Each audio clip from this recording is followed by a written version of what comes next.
आताच्या निवडणुकांमध्ये बाळासाहेब ठाकरे, प्रमोद महाजन, गोपीनाथराव मुंडे, विलासराव देशमुख अशा एकापेक्षा एक अनेक फरड्या वक्त्यांची भाषण ऐकायला मजा यायची। यातून करमणूक तर व्हायचीच, पण काही विचारही मिळायचे। पण आता त्या तोलामोलाचे वक्ते राहिलेले नाहीत। फक्त एकमेकांवर आरोपांची चिखलफेक करण्यातच ही नेते मंडळी धन्यता मानत आहेत। एकनाथ शिंदे यांचा उबाटाचा इतिहास उघडणं अजून संपलेलं नाही, तर उद्धव ठाकरे अजूनही गद्दारी व अफजल खानाच्या इतिहासातून बाहेर पडू शकलेले नाहीत। त्या सर्वांच्या गर्दीत फक्त एकमेव नेता असा आहे की जो वास्तवावर आधारित व जनतेच्या मनातील प्रश्नांना हात घालून भाषण देतोय, तो म्हणजे मनसे प्रमुख राज ठाकरे। त्यांच्या भाषणातील मुद्दे सर्वांनाच पटतात, पण हा नेता जेवढं बोलतो त्याचा 1% कृती करत नाही। निवडणुका संपल्या की तो पुन्हा अज्ञातवासात जाऊन रमतो। त्यामुळे राज ठाकरेंवरही आता जनतेचा पूर्वीसारखा विश्वास राहिलेला नाहीये। लोकांसांगे ब्रह्मज्ञान अशा आविर्भावात वावरणारे राज ठाकरे यांनीही कसा लोकांचा अनेकदा विश्वासघातच केलाय ते आपण जाणून घेऊयात मिशन पॉलिटिक्सच्या या व्हिडिओमधून। नमस्कार, मी समीक्षा। विधानसभा निवडणुकीच्या पहिल्याच प्रचार सभेत राज ठाकरे यांनी सामान्य लोकांच्या मनात ज्या पक्ष फाटाफुटीवरून संताप आहे त्या मुद्द्यालाच हात घातला। कालपर्यंत जे लोक एकमेकांवर आरोप करत होते ते आज सत्तेत एकमेकांच्या मांडीला मांडी लावून बसले आहेत। हे सांगताना त्यांनी उद्धव ठाकरे, काँग्रेस, अजित पवार, भाजप अशा काही अभद्र युतींची उदाहरणं दिली। या लोकांना जनतेच्या मतांचा अपमान केला आहे। फोडाफोडीचं राजकारण आधीपासूनच सुरू आहे, पण प्रकरण आता पुढे गेलंय। पण आता पक्ष, नाव, निशाणी ताब्यात घ्यायची असं तर मी कधी बघितलं नव्हतं, असं राज ठाकरे म्हणाले।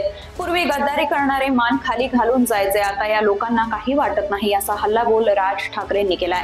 बाळासाहेब ठाकरे, शरद पवार यांनी स्वतःच्या कष्टानं जो पक्ष उभारला, वाढवला, तोच पक्ष व चिन्ह एकनाथ शिंदे व अजित पवार यांनी पळवल्याचा प्रहारही त्यांनी केलाय। अशा लोकांच्या तावडीतून महाराष्ट्र सोडवा आणि माझ्या ताब्यात द्या, मी महाराष्ट्राला सुतासारखा सरळ करतो, असं राज ठाकरे यांनी आवाहन केलं आहे। सामान्य लोकांनाही ते पटलं, पण आज जे बोलतात ते राज ठाकरे उद्या कृतीत आणत नाहीत याविषयी त्यांना खात्री नाहीये। याचं कारण म्हणजे 2019च्या निवडणुकीत राज ठाकरेंनी मोदी विरोधी भूमिका घेतली। लावरे तो व्हिडिओच्या माध्यमातून त्यांनी भाजप व मोदींच्या चुकलेल्या निर्णयांवर प्रहार केले। त्याचा आघाडीला अप्रत्यक्ष फायदा होईल असं त्यांना वाटत होतं। विशेष म्हणजे या निवडणुकीत मनसेनं लोकसभेत उमेदवारही उतरवले नाहीत। मग लोकांनी इच्छा असूनही त्यांनी मतं द्यायची कोणाला, म्हणजेच आघाडीला अप्रत्यक्ष सहकार्य करण्याची भूमिका तेव्हा राज ठाकरेंनी घेतली होती। जनतेला ते पटलं नाही, त्यामुळे महाराष्ट्रात पुन्हा भाजप शिवसेना युतीला कौल मिळाला।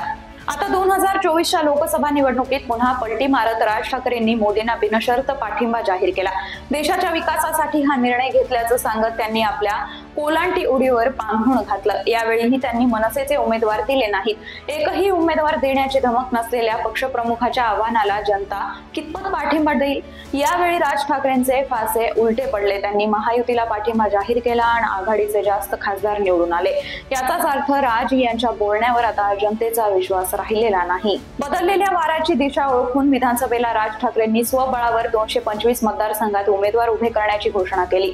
मात्र त्यांना उमेदवार शोधण्यासाठीच धावाधाव करावी लागली आहे। त्यातही भाजपशी छुपे साटे लोटे आता उघड होऊ लागले आहेत। काही मतदारसंघात मनसेनं भाजपला तर भाजपनं मनसेला पाठिंबा दिलाय।